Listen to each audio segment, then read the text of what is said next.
On pourrait donner comme titre à la conférence que l'étude de l'homme, c'est l'étude de l'esprit. On ne peut pas comprendre l'homme, on ne peut pas étudier l'homme si on n'étudie pas son esprit.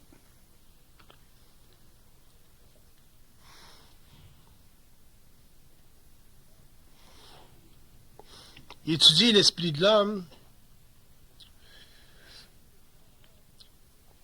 c'est toujours revenir à la source de sa pensée.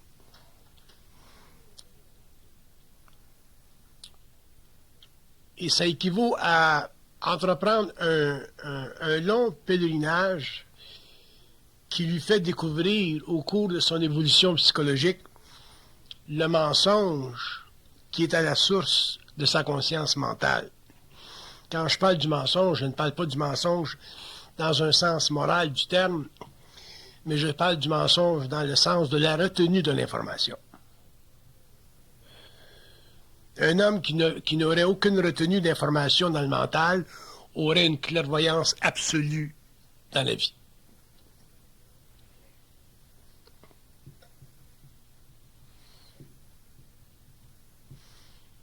Donc, un homme qui aurait une clairvoyance absolue dans la vie ou une société qui aurait une clairvoyance absolue dans la vie, effectivement, donnerait naissance à une civilisation dont les bases ou les fondations sont très différentes de celles que nous avons aujourd'hui.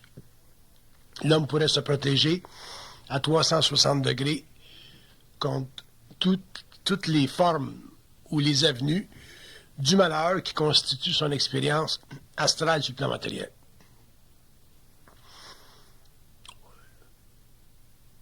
L'ego incarné a beaucoup de difficultés à s'imaginer, surtout quand il est en communication télépathique avec le plan mental. Il a beaucoup de difficultés à s'imaginer l'importance de la retenue d'informations ou l'importance du mensonge dans sa vie.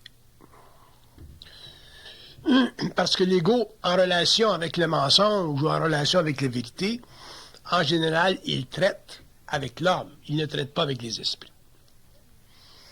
Quand on traite avec l'homme, on s'attend à ce que l'information qui s'écoule entre nous autres soit une information basée sur une forme quelconque de vérité. Alors que lorsque l'homme vit l'information en relation avec le monde des esprits, il s'attend à la même chose et il ne peut pas recevoir le même traitement. C'est une impossibilité, ça sera toujours une impossibilité et ce fut toujours une impossibilité. Sinon, il n'y aurait aucune raison sur la terre pour l'homme de s'incarner. La raison pour laquelle l'homme s'incarne, c'est parce qu'une partie de sa vie est voilée dans une programmation qu'elle peut en arriver au cours de son évolution à comprendre et à évaluer, dans la mesure où elle connaît et comprend les lois du mensonge qui sont à la base de cette incarnation-là, pour elle et pour toutes les autres âmes incarnées.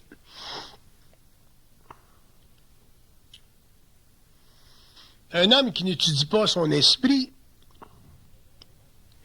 ne parviendra jamais au cours de son évolution à résoudre le dilemme de son existence. Parce que les forces actives sur la Terre, dans sa société, autant les forces à l'extérieur de lui-même que les forces intérieures, seront toujours interprétées de manière subjective au lieu d'être interprétées de manière objective. L'homme, autrement dit, n'aura jamais la science de son esprit. Et un être qui n'a pas la science de son esprit, c'est un être qui n'a aucune lumière et qui ne peut pas bénéficier de sa propre lumière pour s'éclairer, pour éclairer son chemin, dans une vie où les vicissitudes font partie de l'expérience de l'âme. Il est trop tard quand tu es incarné. Tu peux plus revenir en arrière, tu peux pas dire, bon, ben, j'aurais pas dû m'incarner. Quand tu es incarné, tu es incarné. Puis les forces d'incarnation sont très grandes.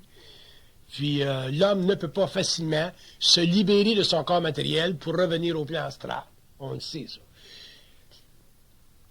C'est très difficile de se suicider et c'est voulu comme ça pour que l'homme ne revienne pas en astral quand ça fait son affaire. Les gens qui se suicident en général sont des gens qui ont subi tellement de chocs dans la vie qu'éventuellement le contact avec l'esprit est brouillé. Et à ce moment-là, les individus sont en contact avec des entités astrales.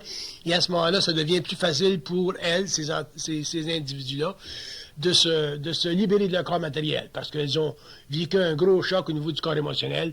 Et déjà, l'esprit n'est quasiment plus présent dans la conscience humaine. C'est simplement un esprit astral qui est présent, mais ce n'est pas l'esprit mental, ce n'est pas un esprit lumière, ce n'est pas la source de sa conscience.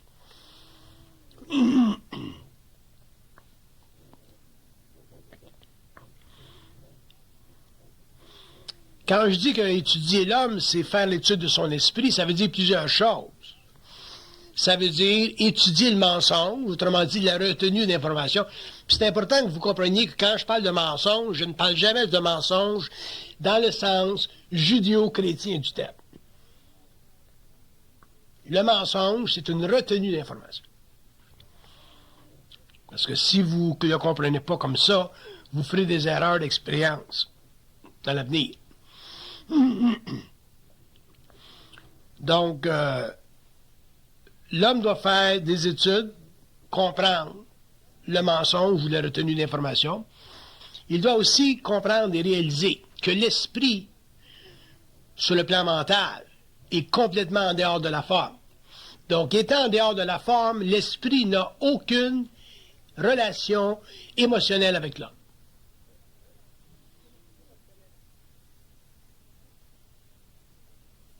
L'esprit de l'homme, l'ajusteur de pensée, appelez ça comme vous voulez, ça n'a aucune relation émotive avec l'homme.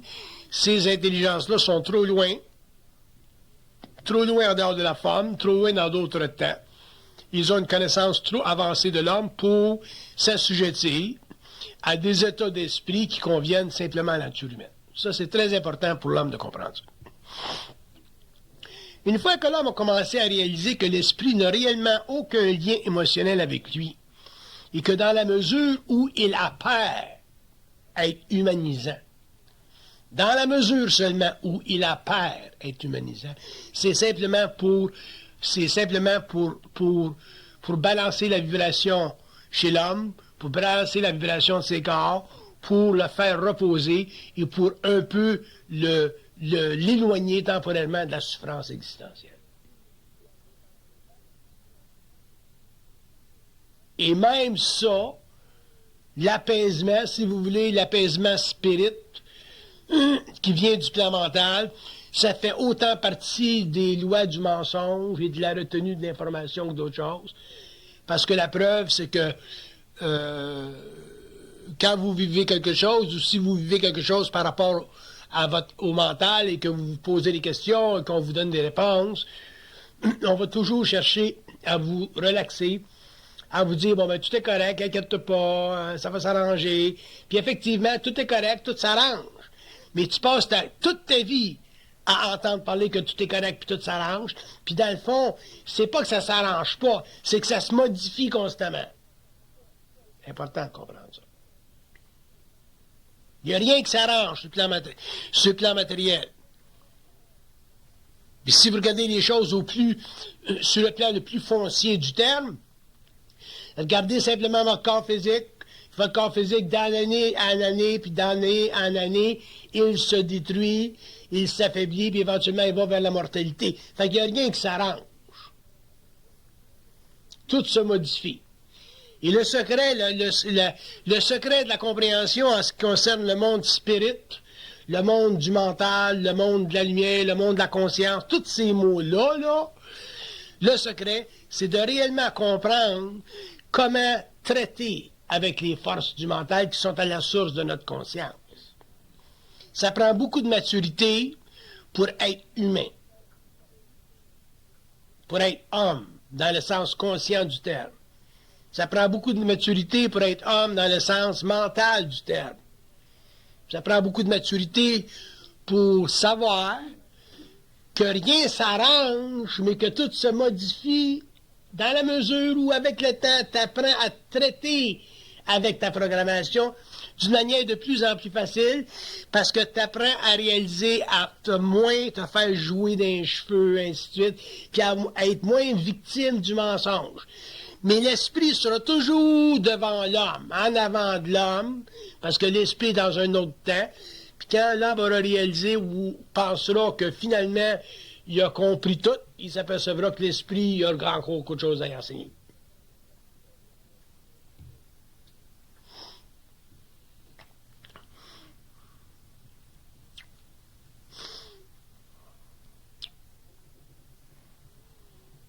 La télépathie avec le monde mental, ce n'est pas une sinécure psychologique. Dans le sens que ce n'est pas une sécurité psychologique pour l'homme. Il y a un avantage, effectivement, parce que l'homme peut en arriver à vivre d'une façon plus intelligente. L'homme en arrive à être moins secoué par les chocs de la vie, la mort, la mortalité, la santé, ainsi de suite. La perte. Ce qui détruit un homme inconscient, chez un homme conscient, ça peut lui passer comme de l'eau sur le dos d'un canard. Ça, c'est le grand avantage d'avoir une conscience mentale puis d'un lien télépathique avec le plan mental. Mais comme dans toute chose, on doit étudier. On ne peut pas faire de la bourse sans faire de l'étude. On ne peut pas faire de la psychologie occulte sans faire de l'étude. Et faire de l'étude avec le plan mental, c'est une job à temps plein. Ça dure des années, ça va durer jusqu'à temps que vous allez mourir.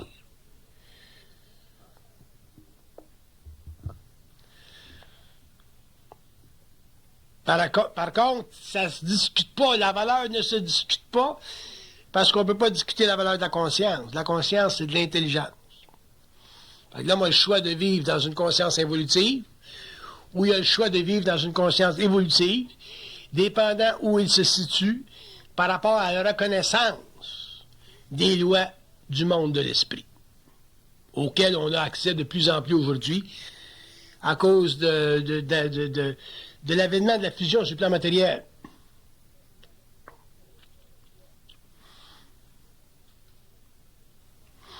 Le plus grand problème de l'être humain par rapport à l'étude de l'homme, ou son étude personnelle, c'est l'incapacité de l'ego de se dissocier mentalement de sa pensée. L'ego a une grande difficulté à se dissocier mentalement de sa pensée parce que la personnalisation de sa pensée fait partie des voiles astro de sa conscience planétaire. De par incarnation, de par lien avec l'âme, l'homme est obligé de vivre une certaine partie de sa vie assujettie à ces voiles-là, qui commencent petit à petit à tomber une fois qu'il entre dans une conscience évolutive. Par contre, pour entrer dans une conscience évolutive, ça demande que l'ego parvienne avec le temps à voir, à lire sa pensée. Et on ne lit pas nos pensées. On les subit, nos pensées. Et tant que vous allez subir vos pensées, vous aurez une conscience existentielle. Quand vous commencerez à lire vos pensées, vous commencerez lentement, petit à petit, à développer une conscience morontielle. C'est-à-dire une conscience qui n'est pas assujettie aux lois de la programmation de l'âme, mais une conscience qui est fondée sur le rapport étroit entre l'ego et le plan mental où se situe son esprit, c'est-à-dire sa lumière.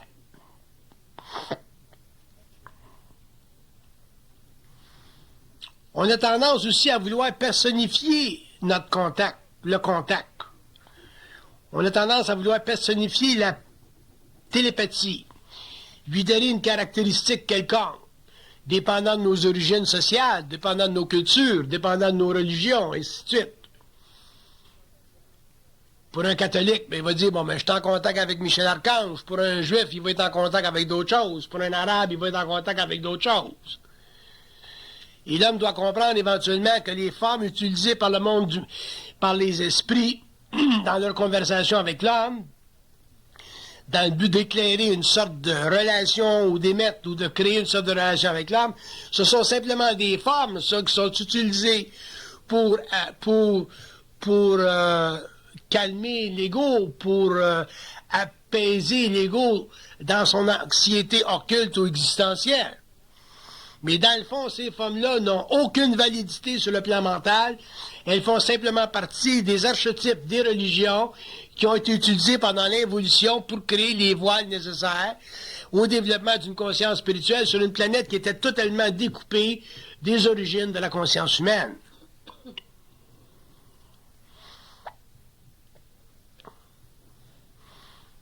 L'homme a un très grand pouvoir télépathique sur la Terre. Il a accès à une grande télépathie, mais cet accès ou l'accès à cette télépathie dépend de sa capacité de lire sa pensée. Et lire la pensée, je vais vous donner un certain nombre de paramètres. La lecture de la pensée nécessite que l'ego en arrive éventuellement à savoir de manière absolue, intégrale et irréversible que cette pensée-là vient d'ailleurs. Si l'ego n'est pas capable de vivre ce que j'appellerais la présence mentale à un niveau dissociatif suffisamment avancé pour sentir et réaliser qu'il est habité par un autre plan et qu'il vit en relation avec un autre plan, l'ego à ce moment-là est obligé de vivre une pensée subjective réfléchie qui continuera jusqu'à la fin de sa vie à lui donner l'impression que c'est lui qui pense, et il ne pourra jamais en arriver à bénéficier d'une télépathie morontienne. L'autre aspect de la télépathie, c'est que l'homme doit en arriver avec le temps à concevoir, même psychologiquement, que la réalité dépasse la fiction. Donc, ce que j'appelle la réalité, c'est le caractère essentiellement cosmique d'une conscience humaine incarnée, même si l'homme est réellement rabougri dans un petit corps matériel qui vaut techniquement rien.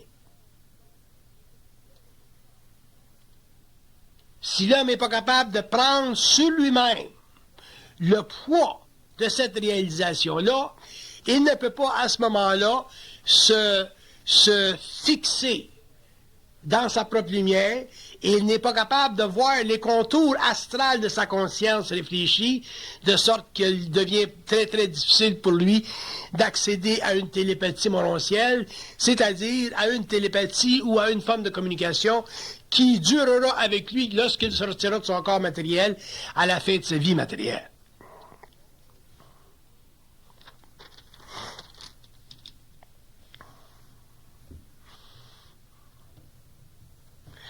L'étude de l'homme demande qu'il en arrive avec le temps à pouvoir substituer facilement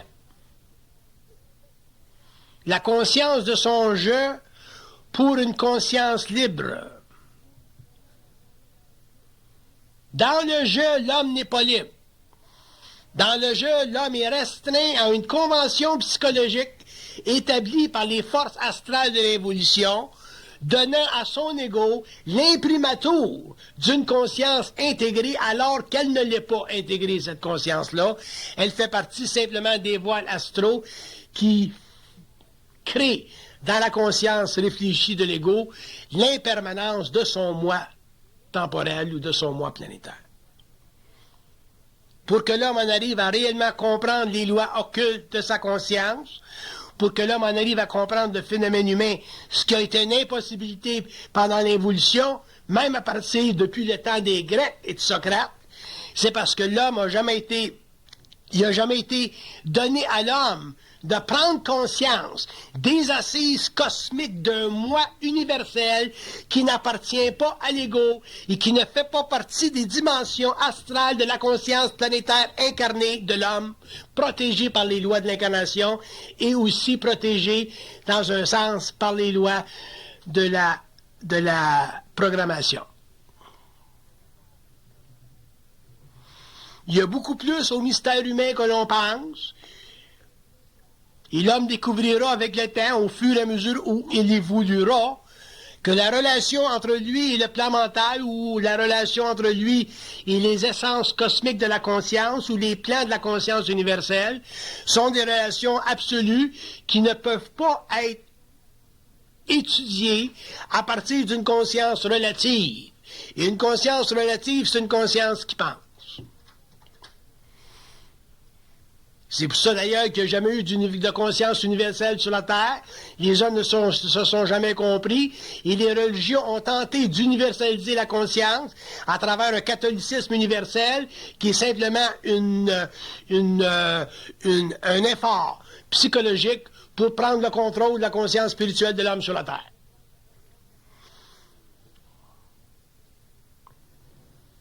Le catholicisme universel, ce n'est pas une conscience universelle. C'est simplement un empire planétaire.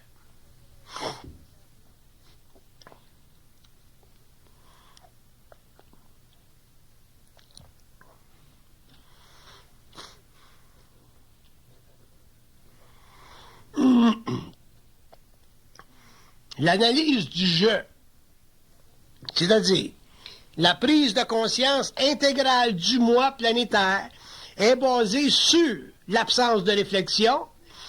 Et elle est basée aussi sur la capacité de l'ego. Quand je dis de l'ego, je veux dire tout le système nerveux de l'homme, tout son état émotionnel, toute sa conscience planétaire, de pouvoir absorber le choc révélateur d'une conscience cosmique à travers les petits événements ou les grands événements de la vie qui font partie de la programmation. C'est comme ça que l'homme en arrive éventuellement à prendre conscience de son feu et avec cette conscience de son feu, à brûler les impuretés astrales de sa conscience planétaire, c'est-à-dire à brûler les aspects planétaires de sa conscience involutive. À ce moment-là, il est capable de traiter avec sa programmation, il est capable de traiter avec n'importe quoi que l'esprit peut lui tendre dans la vie, parce qu'il devient ce que j'appelle libre. Et libre dans le sens dont je parle, c'est une liberté qui est fondée sur la capacité de l'ego d'absorber la présence de son esprit, ce qui veut dire absorber ce que l'esprit lui fait vivre pour l'amener éventuellement à un état d'unification ou à un état éventuel de fusion sur le plan matériel.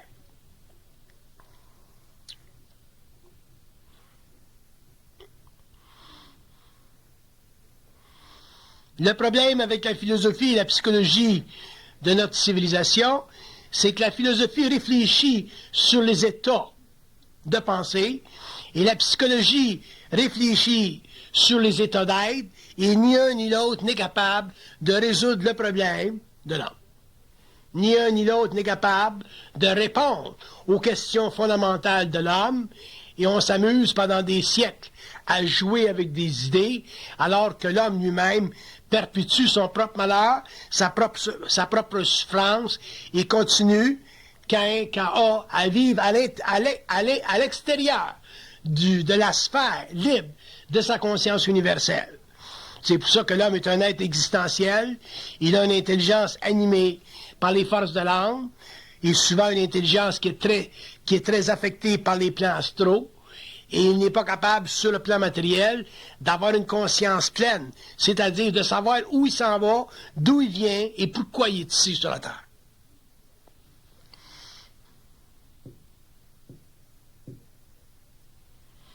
Je regardais un film hier sur les enfants qui sont maltraités dans différents pays du monde. C'est une vraie abomination quand tu regardes ça.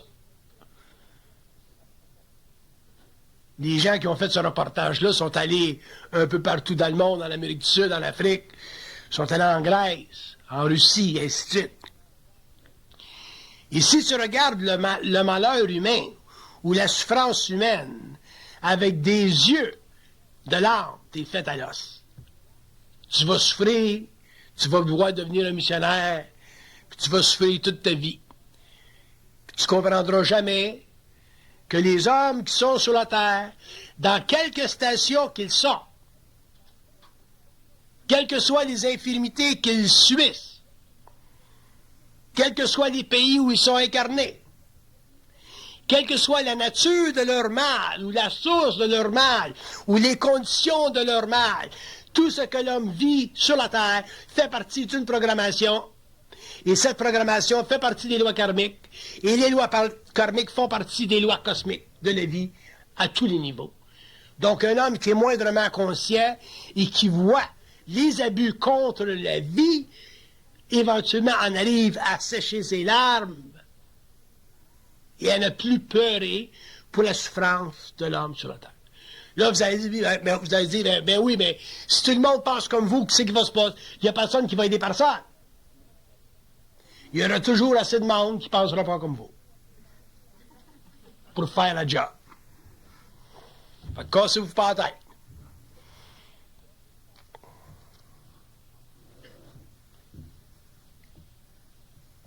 Puis ça fera partie de leur travail, puis ça fera partie de leur programmation aussi. Fait qu'il y aura tout du monde qui ne penseront pas comme vous.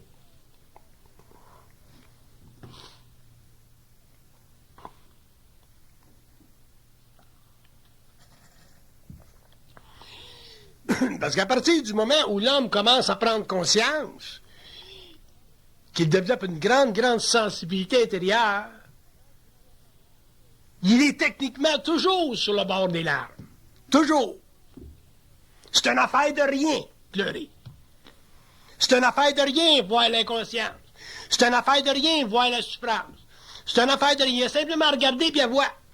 Seulement, s'il n'est pas capable de se protéger, parce qu'il est inconscient, parce qu'il ne connaît pas les lois de la vie sur le plan matériel, il est fait à l'os. Un jour, il va tomber en déprime, puis un jour, il se fait sauter.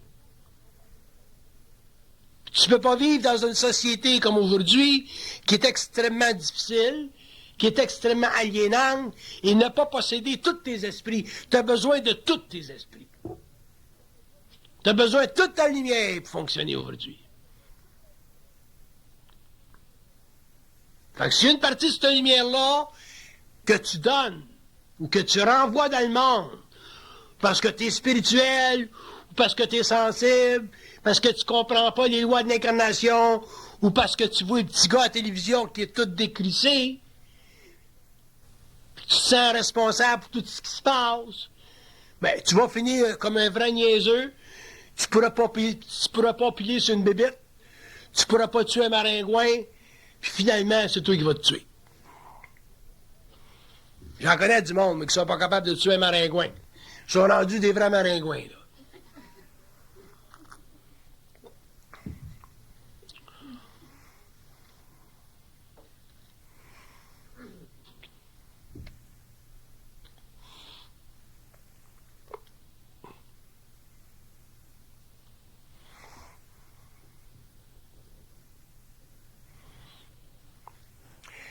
L'étude de l'âme.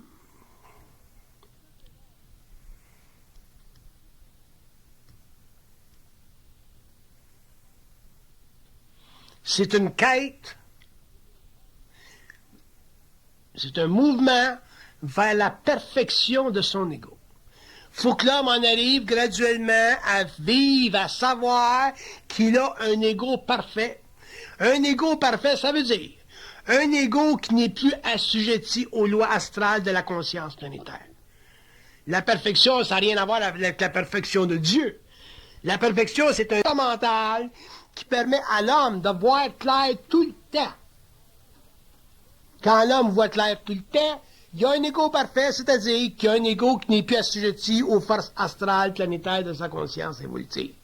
À ce moment-là, ben, il peut regarder le monde, il peut évaluer le monde, il peut comprendre le monde, il peut comprendre l'histoire du monde, il peut comprendre l'importance de tels phénomènes dans la société, il peut comprendre l'importance des religions, il peut comprendre l'importance des gouvernements, il peut comprendre l'importance de l'ordre, de la police, de la médecine, il comprend l'importance de tout, mais il est toujours libre des influences psychologiques que les corps d'esprit planétaire peuvent imposer sur son esprit en tant qu'être inconscient. Il est toujours libre. Il respecte tout parce qu'il voit tout.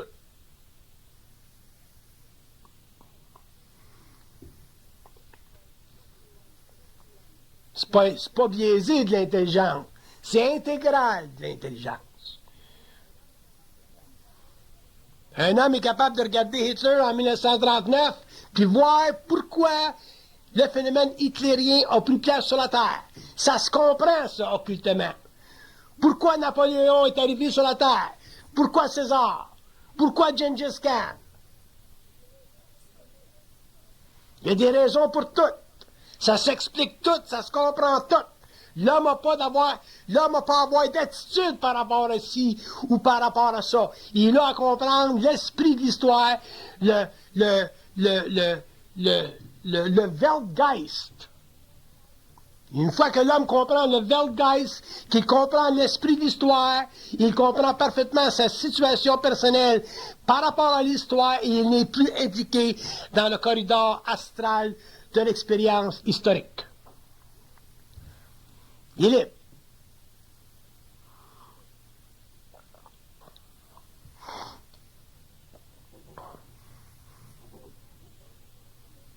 Puis un des grands problèmes aujourd'hui, au développement d'une conscience mentale sur la Terre, c'est la religiosité des hommes sensibles. Il y a trop de religiosité. Et ce n'est pas à travers la religiosité que l'homme en arrivera à une compréhension intégrale du phénomène humain. La religiosité, c'est simplement un aperçu spirituel permettant à l'homme de regarder sa condition et d'en souffrir le moins possible en utilisant les voiles astraux. Mais d'une manière ou d'une autre, il ne sera pas épargné des souffrances de la vie, parce que les souffrances de la vie passeront à travers son expérience astrale et ils lui feront réaliser que la vie, son mystère, sa puissance, sa pénétration, elle est plus grande que les données ou les attitudes spirituelles qu'il puisse avoir par rapport à elle. L'homme doit avoir une conscience intégrale de la vie. Il doit être capable de parler avec elle. Et parler avec la vie, c'est parler avec le contact mental de l'ajusteur de pensée. Et pour parler avec l'ajusteur de pensée et avoir une télépathie intégrale, il faut absolument ne pas être assujetti à des conditions astrales de nos pensées lorsque le fluide passe entre nous autres et ces plans-là. Sinon, on devient facilement des êtres fanatisés et le fanatisme fait partie de la possession astrale. Un homme conscient devrait être plus normal qu'un homme normal. Parce qu'il y a moins d'attitude. Un homme conscient est supposé être plus transparent qu'un homme normal. Parce qu'il est supposé d'avoir moins d'attitude. Son mental est supposé d'être moins coloré. Il est supposé d'avoir une plus grande compréhension. Il est supposé d'être capable de s'auto-corriger. Il est supposé être capable de s'auto-définir. Il est supposé être capable de comprendre sa place parmi toutes les choses sans subir une dislocation psychologique dans son moi qui crée une perforation dans sa personnalité et qui le rend sensible à l'extérieur.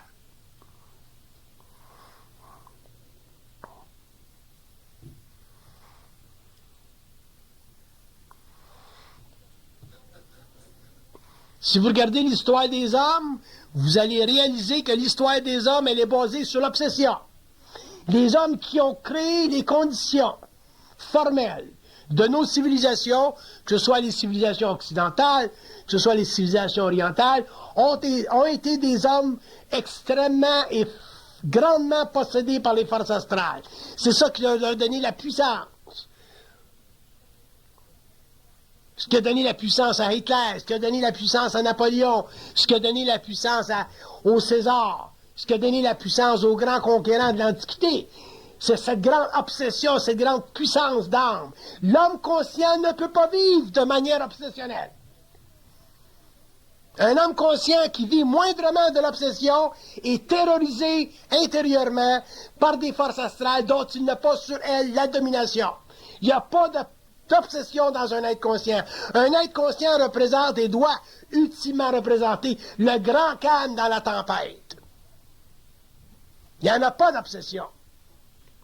Il n'y a pas de caractéristiques de puissance évolutive, astrale, dont le profil est dominant. où la domination existe. Il n'y a pas de domination dans une conscience mentale intégrée. Il y a seulement de la puissance créative. Donc, si le facteur de domination entre dans la conscience de l'âme, c'est parce qu'il n'a pas intégré les forces obsessionnelles de son âme et il est à la merci de son âme. Donc, à la merci des forces astrales qui sont camouflées derrière le tableau de cette énergie astrale-là.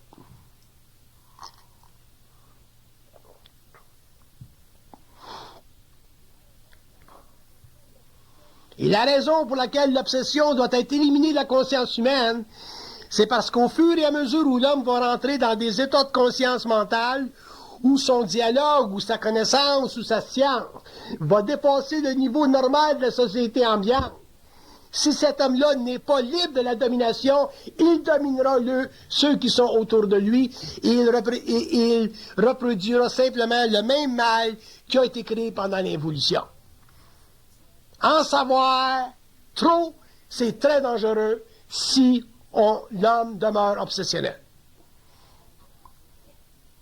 La science, le savoir, la lumière, tout ce qui convoque l'homme à l'empire de son propre ego, l'empire universel de son propre ego pour son propre bénéfice personnel, ça doit être totalement libre de l'obsession.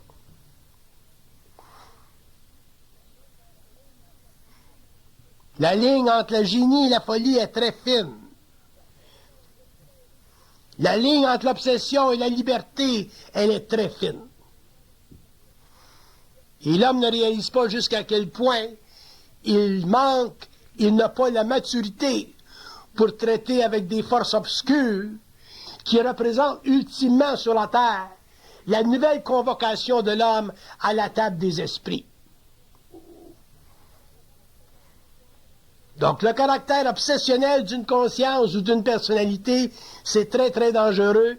Et un homme conscient ne pourra pas, dans l'avenir, traiter longuement avec des êtres qui sont obsessionnels, parce que l'obsession, c'est astral, et l'obsession, c'est maladif, et l'obsession, c'est l'incapacité à l'intelligence humaine intégrale de contrôler les forces obscures de son mental, que ces forces-là soient d'origine astrale ou mentale pure.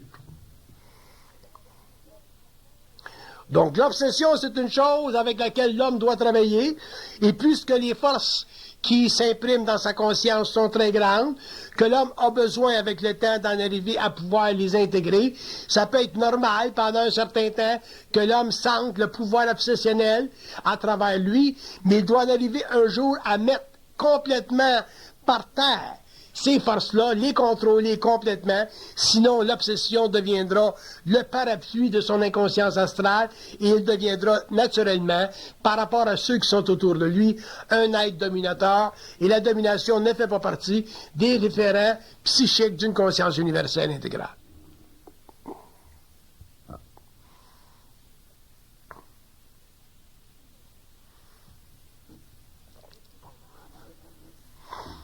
L'étude de l'homme, c'est le mouvement le plus particulier qui a jamais été sur la terre exercé par rapport au monde de l'invisible.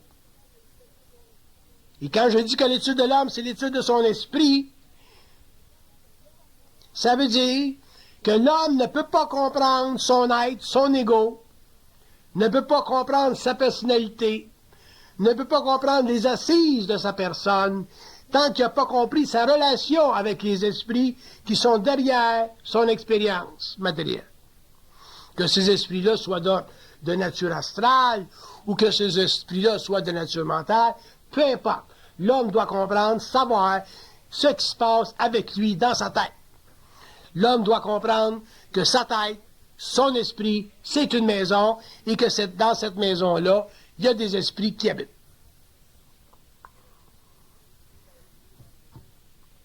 Il s'agit pour lui d'en arriver éventuellement à se libérer de la multiplicité de ses habitations pour en arriver un jour à n'avoir qu'un seul esprit en communion avec lui, cet esprit-là étant son ajusteur de pensée.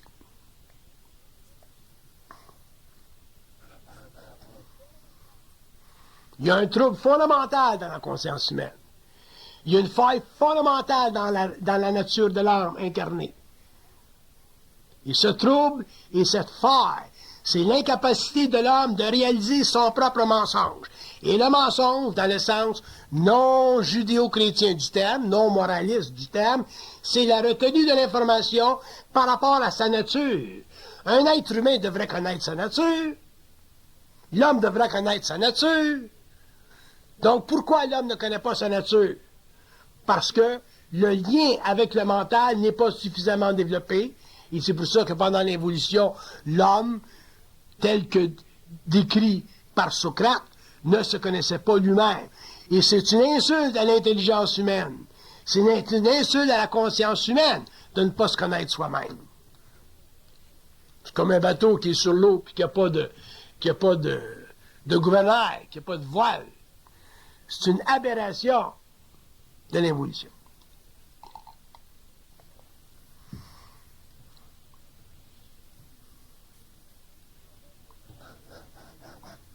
Mais le problème avec l'homme, c'est qu'il s'habitue pendant trop longtemps à vivre de ses propres niaiseries, à se nourrir de ses propres niaiseries, parce que ces niaiseries, ils font pas assez mal.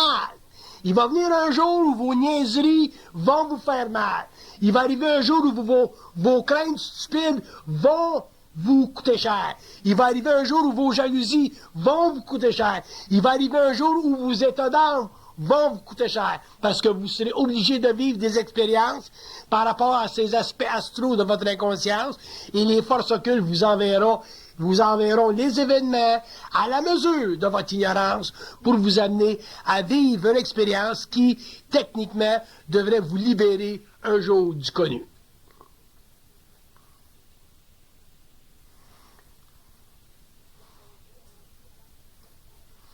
Quand on dit à une femme, « Qu'est-ce que tu fais avec ce gars-là? » Puis qu'elle te répond, « Je l'aime. » Puis on dit, « Bon ben, il y a une femme, il est marié, puis il y a une maîtresse. » Ben oui, ben je l'aime. Mais une femme qui est assez folle, pleine de marde, puis mal arrangée comme ça, elle demande de souffrir. Fait que quand je dis que l'homme, génériquement parlant, se gargarise, vit des platitudes de sa personnalité, c'est ça que je veux dire. Puis c'est la même chose pour les hommes. Parce que l'homme est aussi con que la femme. La femme, elle commence à être intelligente quand elle commence à se libérer émotionnellement des lois astrales de l'amour. Là, elle commence un petit peu à être intelligente. Puis l'homme, il commence à être intelligent quand tu commences à savoir comment aimer sa femme ou sa blonde. C'est dur pour un homme d'aimer sa femme ou sa blonde, parce que l'homme ne sait pas aimer. Ça n'a pas été enseigné, ça, dans l'école ou dans sa famille. Fait que demandez-vous pas pourquoi est-ce qu'on a des vies intimes toutes cassées, puis que toute notre crise de vie, on cherche après l'amour, puis l'amour, puis l'amour, puis l'amour. Les femmes cherchent après... Les femmes cherchent l'homme. Les femmes cherchent le grand amour, puis les gars cherchent la crise de paix. Fait que... Puis ça, c'est au Québec, ça. On n'est pas en Afrique, le calice. Ça va-tu en France, ces cassettes-là? En tout cas, ils vont apprendre à sacrer. On n'est pas... Ça s'en va pas on n'est pas en Afrique, là. On n'est pas des pays arabes, là. On n'est pas aux Indes, le calice. On est au Québec. Ça se passe encore au Québec. Ça se passe aux États-Unis. Des femmes qui se font battre. Qu'est-ce que tu fais avec? Je l'aime. Comment est-ce qu'une femme peut aimer un homme qui abat? Fait que ces déformations-là qui font partie de notre personnalité, qui font partie de notre inconscience planétaire, qui font partie des failles, des failles fondamentales de nos âmes, qui sont responsables de la nature et de la qualité de nos vies, ces choses-là doivent être avec le temps ajustées, puis ça va prendre beaucoup de force intérieure. Parce qu'une femme qui se fait battre, qui se fait dire par son mari, si tu me laisses ma tabarnak, je vais te retrouver quand même, je vais mettre des avocats, je vais mettre des détectives après toi, je vais te retrouver pour me tuer ma calice, puis la fille, elle se fait prendre dans ce jeu, dans ce bluff-là, elle est faite. La petite femme chétive, elle est faite. Dans ce temps-là, tu vas voir la police, puis Tu prends les moyens nécessaires qui ont été développés dans nos sociétés modernes pour que ces gars-là soient éventuellement spotés puis traités avec, à la mesure de leur inconscience.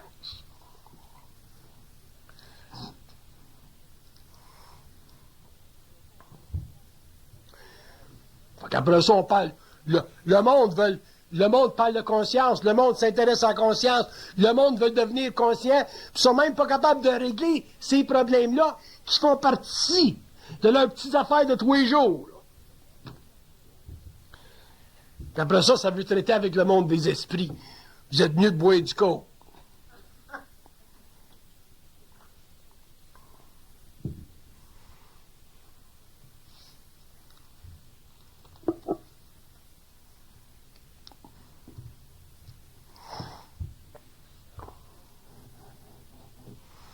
Quand je dis que l'étude de l'homme, c'est l'étude de son esprit, ça veut dire que l'homme doit en arriver éventuellement à regarder sa condition de vie, ce qui se passe dans sa vie, et étudier ces choses-là à partir de son mental.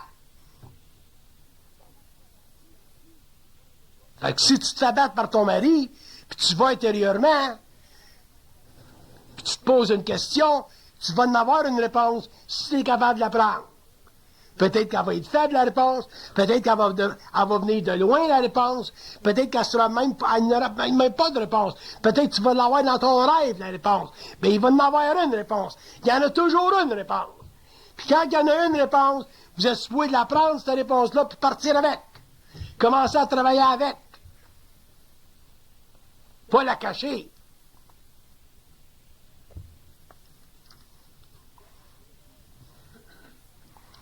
Puis organisez-vous donc, si vous avez des enfants, des filles de 12, 13, 14 ans, organisez-vous donc pour commencer à l'âge là où ils sont juste sur le point de faire des conneries, des ennuis, intelligemment.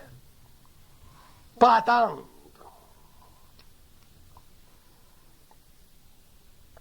En tout cas, ça, c'est une autre affaire.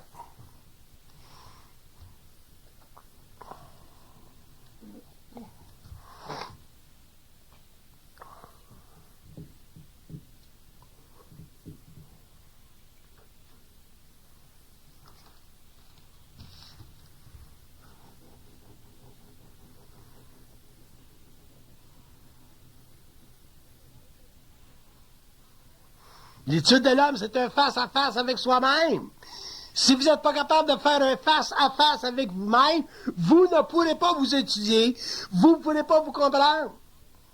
Si chaque fois vous faites un face-à-face avec vous-même, vous vous retournez de bord, puis vous ne voulez pas le regarder, puis vous ne voulez pas l'arrêter, vous allez l'avoir pendant longtemps en face. Quand tu as un face-à-face avec toi-même, tu sais que tu es à l'affaire, tu sais que tu es jalouse, tu sais que tu es ambitieux, tu sais que tu es ci, tu sais que tu es ça. Tu connais les failles de ta personnalité. Le monde te le dit, ta mère te le dit, ton beau-frère te le dit, ta grand-mère te le dit, ton boss te le dit. Tu as plein d'indicateurs, tu as plein de red flags dans ta vie qui te le disent. Mais si tu n'es pas capable de t'organiser puis de corriger par toi-même, à ce moment-là, reste avec. Viens pas pleurer au pas de la conscience. Puis viens pas dire, ah ben la conscience, si j'avais pas rentré là-dedans, aujourd'hui, je serais bien.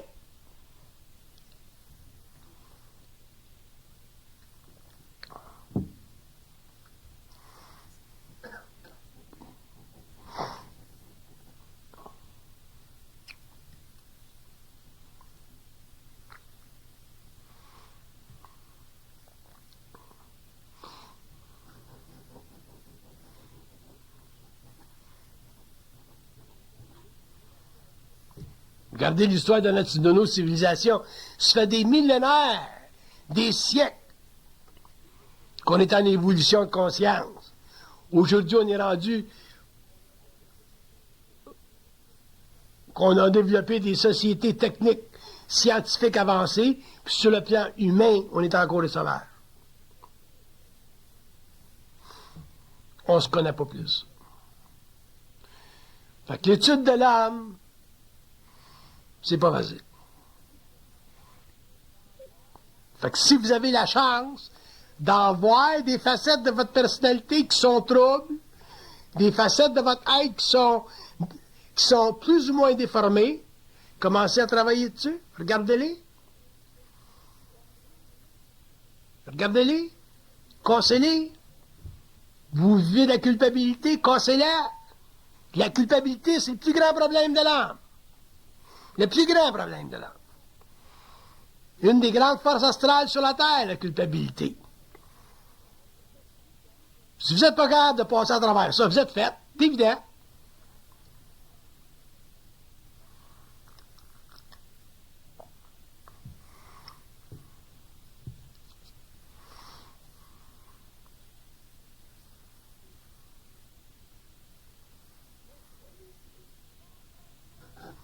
L'esprit est sans conscience humaine. Comprenez-le une fois pour toutes. L'esprit n'a pas de conscience humaine. La conscience humaine, c'est un phénomène de spiritualisation, d'incarnation. L'esprit n'a pas de conscience humaine. C'est fret. Quand je dis que c'est des chiens, c'est ça que je veux dire. J'utilise des thèmes grossiers pour vous faire voir des choses que vous autres, vous ne voulez pas voir. Parce que vous avez tendance à tout spiritualiser, ce qui est en dehors de la matière. Fait que je vous donne un coup de main. J'ai été tellement grossier depuis 20-25 ans de mon travail qu'il y a du monde qui s'imagine que je parle comme ça tous les jours. La seule raison que je suis grossier dans mon travail, c'est pour vous forcer à vous libérer des formes spirituelles qui font partie de vos canevas mentales.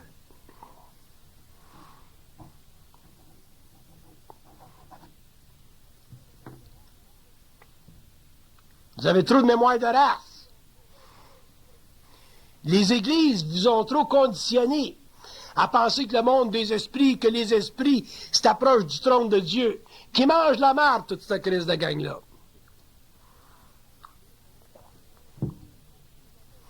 Vous irez dans l'astral un jour, vous allez voir que les esprits sont pas aussi proches du trône de Dieu que vous pensez. Ils sont bien plus proches du trône de toilette.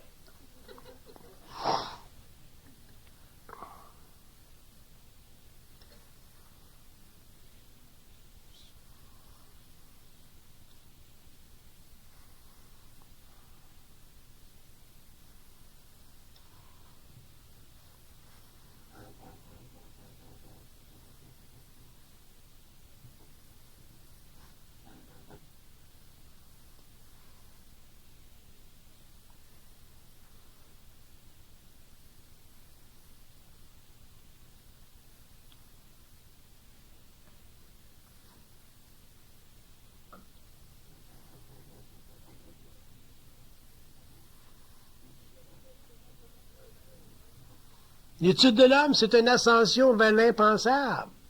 Quand tu étudies l'homme, tu étudies son esprit, tu rentres dans des sphères de conscience où la réalisation n'est pas pensable, ça se pense pas. Il faut que ça se sache. On y accède par vibration, d'abord, avant de pouvoir y accéder par la forme. Si vous n'êtes pas capable d'accéder à votre réalité par la vibration, et que vous essayez d'y arriver par la forme, ben vous allez faire ce qu'on a fait pendant l'évolution. Vous allez devenir des maîtres, vous allez devenir des gourous, vous allez devenir du petit monde spirituel, là. Tout fucké.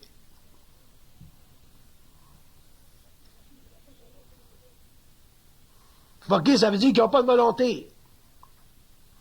Tout à la grâce de Dieu.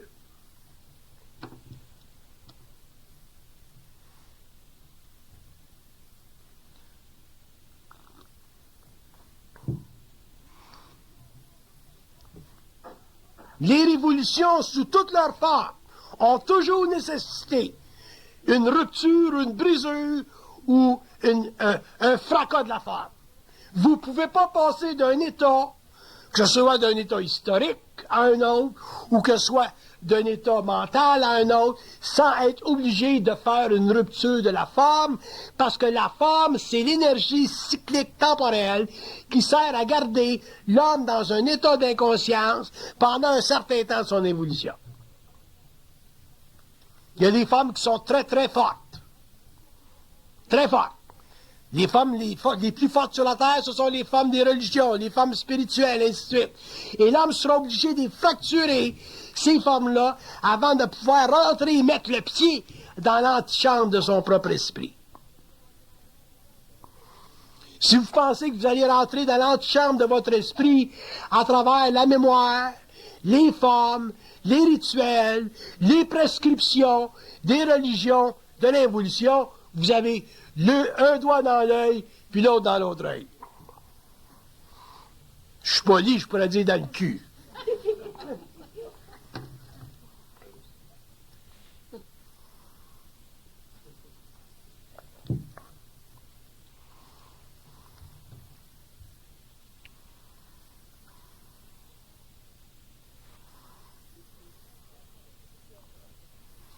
Je me suis souvent demandé qu'est-ce que je fais dans la vie. Pourquoi je le fais dans la vie? Ça donne quoi de le faire dans la vie? Parce que j'ai pas l'illusion de sauver l'humanité, moi, là. Puis la seule raison pour laquelle je le fais, c'est parce que chaque fois que je le fais, je pousse l'enveloppe, puis je pousse l'enveloppe, puis je pousse l'enveloppe.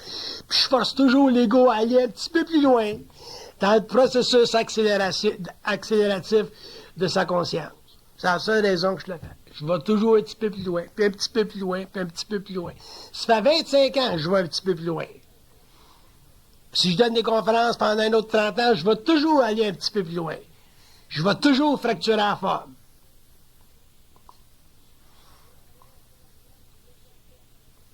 C'est la seule façon que l'homme peut mettre le doigt sur son propre mystère, puis d'en arriver à faire face à ce que j'appelle le caractère pompeux des divinités.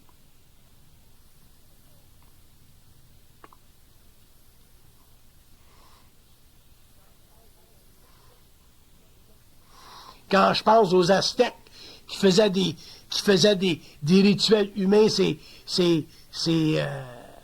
dans leur pyramide, qui tuaient du monde, des vies humaines, faire des sacrifices aux dieux.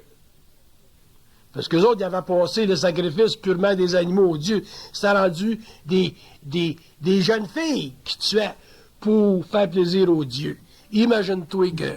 Puis vous allez me parler du monde des esprits qui mangent toute la marde, ces hosties-là. Si un homme sans tête qui n'a pas peur de l'occulte, c'est moi. Laisse-moi vous le dire. Ils ont bien plus peur de moi que moi, j'ai peur d'eux autres. Fait que si vous voulez évoluer pour vous comprendre, finalement en arriver à pouvoir faire une étude de votre propre mystère, réaliser une chose, que vous serez toujours désinformé par les plans, jusqu'à temps que vous en arriviez vous-même à vous informer. Et le plus grand outil, le meilleur outil pour l'homme de s'informer contre le mensonge universel qui fait partie de la retenue de l'information, c'est cette capacité de ne pas vivre émotivement par rapport à aucun niveau de vérité. Si vous êtes capable de vivre ça, l'homme pourra en arriver éventuellement à découvrir son propre mystère, puis en arriver à développer une télépathie qui sera finalement à la mesure de l'équilibre entre lui, incarné, et l'ajusteur de pensée sur le plan morontiel.